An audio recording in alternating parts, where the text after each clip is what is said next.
I don't know who needs to hear this today, but you can overcome. There is hope.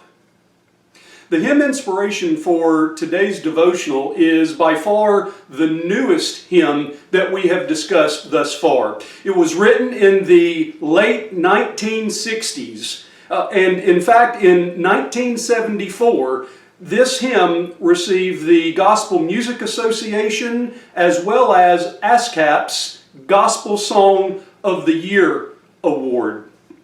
What is interesting about this hymn, though, is that it did not come about because of some situation, at least primarily, in the lives of the authors. It did not come about because of some sudden or shocking inspiration, because of something that the authors were going through or something that the authors had witnessed, had seen, or heard. No, the authors sat down with the intent of writing a song.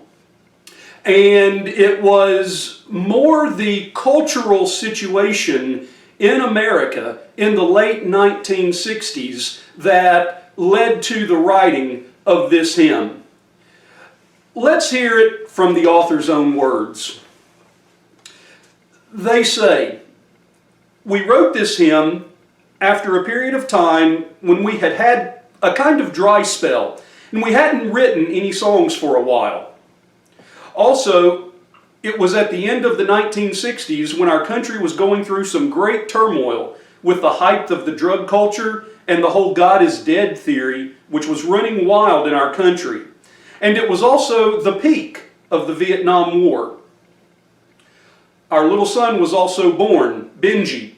At least we were expecting him. And I can remember at the time we thought, brother, this is really a poor time to bring a child into the world. At times we were actually quite discouraged by the whole thing.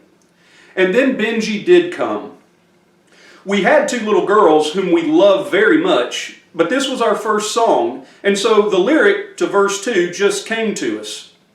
And it gave us the courage to say the title of the song and keep our heads high, and hopefully that could be of meaning to other people.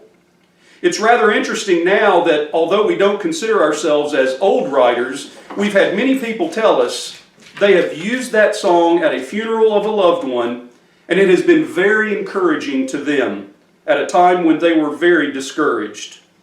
So evidently a lot of people have shared the same kind of experience of being discouraged. But what is this hymn? What is this hymn born out of a time that I do not remember, and a war that my parents' generation cannot forget? Take a listen, and I'll be back.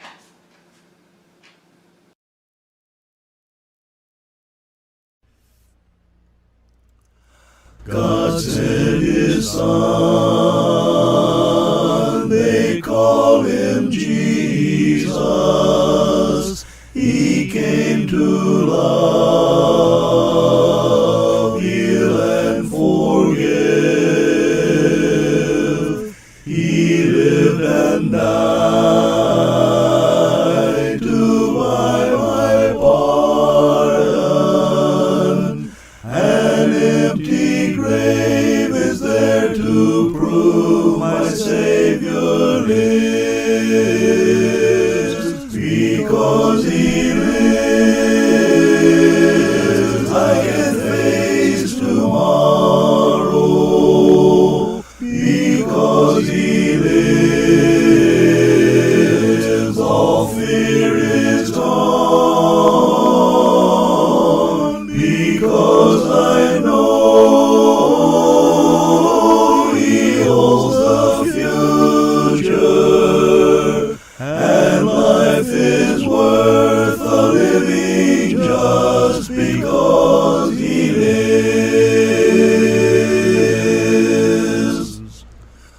How sweet to hold a newborn baby and feel the pride and joy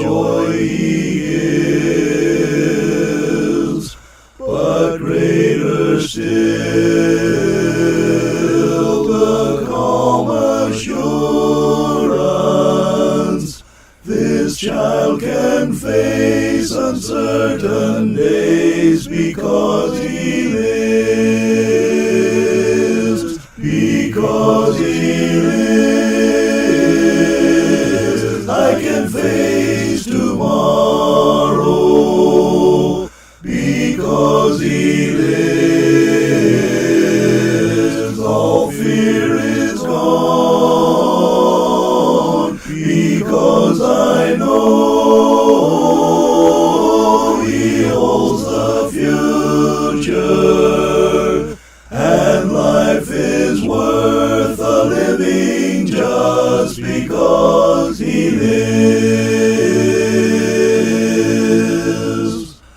And then one day I'll cross the river, I'll fight life's final war with pain,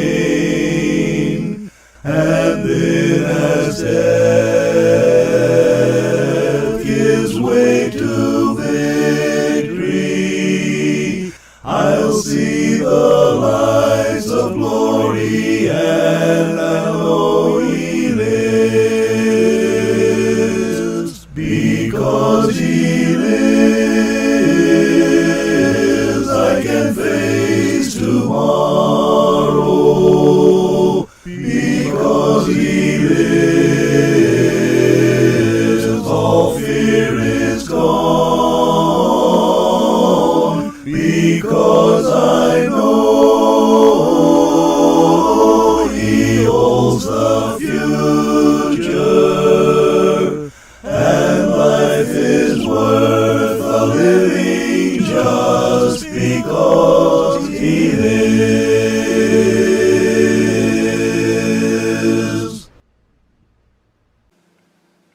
Christianity owes a debt of gratitude to Bill and Gloria Gaither for this hymn. And today I want you to know that regardless of what setback, regardless of what failure, regardless of what turmoil may be going on in your life, there is still hope. No matter how out of control this world may seem, no matter how out of control your life may seem, we continue to serve a God who has not relinquished his power. We serve a God who has not abdicated the throne. And so even on your darkest night, he calls out to you, I will never leave you, nor will I forsake you. As the Lord told Joshua, be strong and courageous. Do not tremble or be dismayed. For I, the Lord, am with you wherever you go. As the Lord told Jeremiah, I have plans for you, declares the Lord. Plans for welfare and not calamity, to give you a future and a hope. Let us remember the words of Jesus in John 14, verse 19. Because I live, you shall live. Because he lives, you can face tomorrow. Because he lives, your fear can be gone. Because you know he holds the future. And your life is worth the living just because he lives. I've got nothing but big love for you. I hope you have a great rest of your day.